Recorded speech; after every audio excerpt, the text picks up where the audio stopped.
তো চলো শুরু করা যাক। আমি ইংরেজি বাক্য, ইংরেজি সেন্টেন্সটা ভেঙে ভেঙে লিখেছি। তাহলে চলো শুরু করা যাক। আমি একটি ছোট্ট পাখি। I M a small bird. ওপরে, ওইখানে, আমার বাসায় আমি থাকি। আই লিভ, আমি থাকি আপ উপরে। দেয়ার ইন মাই নেস্ট, আমার দুটি ডানা আছে। আই হ্যাভ টু উইংস, আমার দুটি ডানা আছে। তাই দিয়ে আমি গাছে গাছে উড়ে বেড়াই। With them I fly from tree to tree.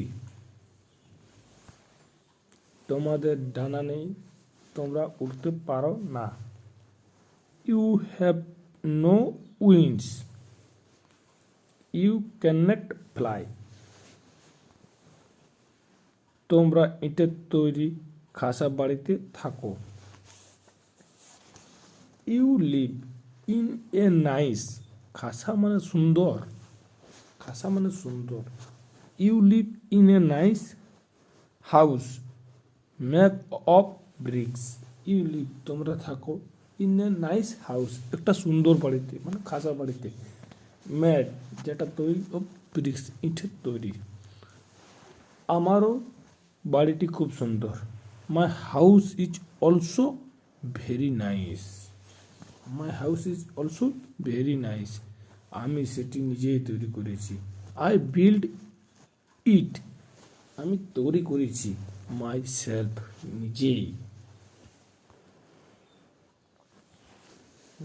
আমার বাসায় এখন 3টি ছোট্ট নীল রঙের ডিম আছে। নাও, এখন। আই মানে এখন, আগে নাও লিখতে। আই হ্যাভ, আমার আছে 3 blue small eggs in my house বা নেস্ট, যেটা নেস্ট দিলে বিচার হতো, কিন্তু হাউস দিচ্ছে, তাও কোনো ব্যাপার নাই।